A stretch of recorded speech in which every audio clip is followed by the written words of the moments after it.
this thing is tiny, fam.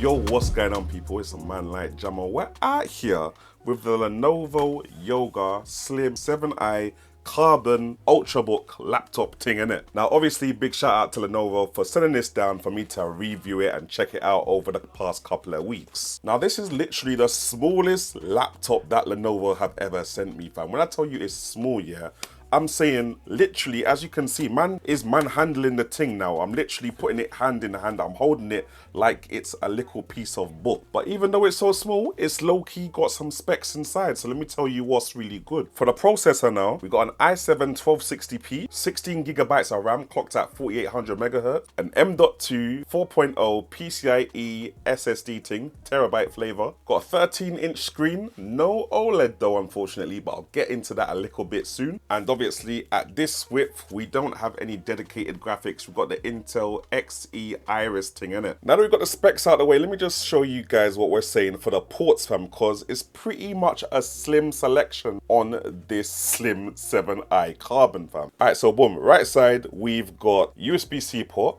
power button, and we got that webcam switch to turn it on and off, the little privacy filter thing. And on the other side of the laptop, we've literally just got a Thunderbolt 4 port. Now, I can't lie, the Thunderbolt 4 port is nice, but we've literally just got 2 USB ports on this laptop. No HDMI, no mini display port, no SD card reader, not even a headphone jack, fam. That means if you want to get any of those other ports, legacy ports, let's call them, you're going to have to get one of these little dongles. And I'm not going to lie, these dongles are pretty much everywhere these days with the like HDMI, got a couple of SD card port in there, and you got a couple of USB ports. You know them ones there? You're going to have to get a couple of them still. Now, moving on to the screen. Notice I did say that the thing has not got OLED, fam. But I can't lie. When you open this up and look at it, it does look serious. It does look serious. It has a good contrast ratio. And I've been saying this for a few gadgets now, where the screens are not necessarily OLED, but LCD IPS panels have come to such a point where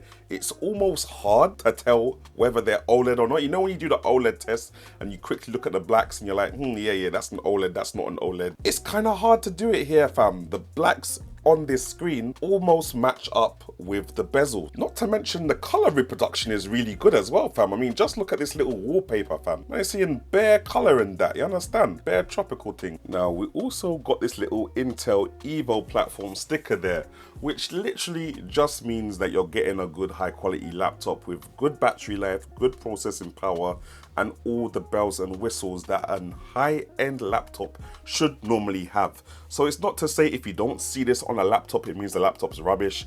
It just means that this laptop is a good all-rounder, you understand? Imagine somehow I got this far in a video and I haven't even dropped the specs on you guys yet. So for the CPU, yeah, 12th gen i7 1260p, 12 cores and 16 threads, fam, yeah? For the memory, in my model, we got 16 gigabytes at 4800 megahertz. Judging by the thinness of the laptop, I'm assuming that they're soldered on as well, so no upgrades. We got 1 terabyte of SSD M.2 for PCIe 4.0, obviously. Wi-Fi 6E, so the super fast thing. And then obviously we got the Intel Iris Xe graphics, integrated graphics thing, innit? You're also getting backlit keyboard. Obviously, you've only got one color. You've got a couple different brightness settings that you can put it on. The keyboard itself, I'm kind of happy with it, especially with this chassis being so small. I'm pretty much happy with the keyboard. Touchpad, it's okay. It feels all right. It does the job. It's about what I'd expect, again, on a premium laptop kind of thing. Nothing special, but it still does the job, essentially, innit? So I'm not too mad. Right, now in terms of performance, with the i7 in there, you got the 16 gigabytes of RAM soldered on, obviously, though, so no chance to really upgrade the thing. It works nice, you know, doing little Microsoft 365, no issue at all. That's obviously depending on your browser anyway, but it seems to be handling Chrome pages, bare tabs, bare fine, no issues there. Video editing now, it's a little bit of a mixed bag. 1080p 60, 1080p 30, I feel like I'm okay to, you know, go ahead with those video editing things and not have any issue. Now, when it comes to 4K 30, I can get it done. I'm using Filmora, obviously. If I use, what's the thing called? You know when you make the proxies and you make lower resolution proxies so that you can edit the proxies and then export the full resolution file? Yeah, if you're doing that, 4K is not too bad. But 4K 60, it's like it doesn't care if you're using proxies. 4K is 60, it will just be like, no, we're not doing that today. And that's the 4K 60 shot on my Google Pixel 7 Pro, innit?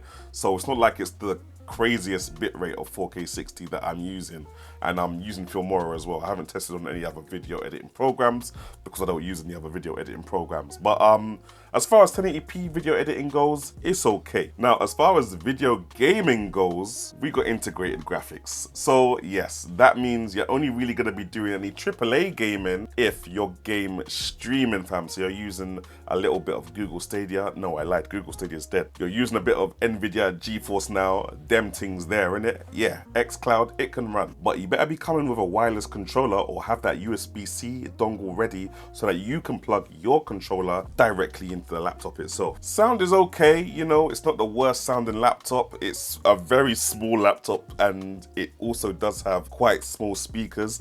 I don't think it sounds as good as, let's say, for example, the Samsung Galaxy Tab S8 and S7 series. Now, battery life is pretty much decent if you're just doing the odd 365 Microsoft workload, innit? As soon as you start video editing and tapping into that integrated graphic, the battery's gonna start chopping a lot quicker.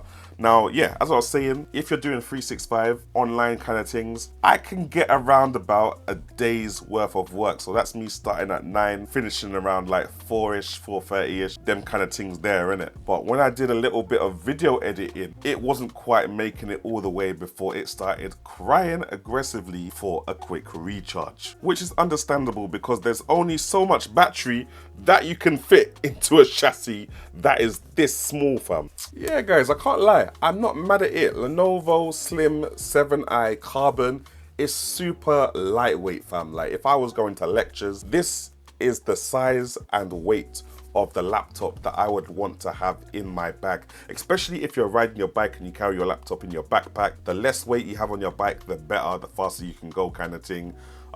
This definitely hits all the spots in terms of portability. However, because it does not have a dedicated graphics, them things there, it's not really gonna be for gaming. Not that it's marketed for gaming anyway, and it's not really gonna be that champion when it comes to 4K video editing, which again, it's not marketed as a content creation laptop. It would be nice if you could do that, but those are just things that I do, and it's the best way I know how to stress test a laptop, innit? But anyway, guys, if you liked this review, if it helped you make your decision on the Lenovo Yoga Slim 7i Carbon, let me know in the comment section below, and make sure you hit the next video, subscribe, like, all them kind of things there, and I'll catch you in it.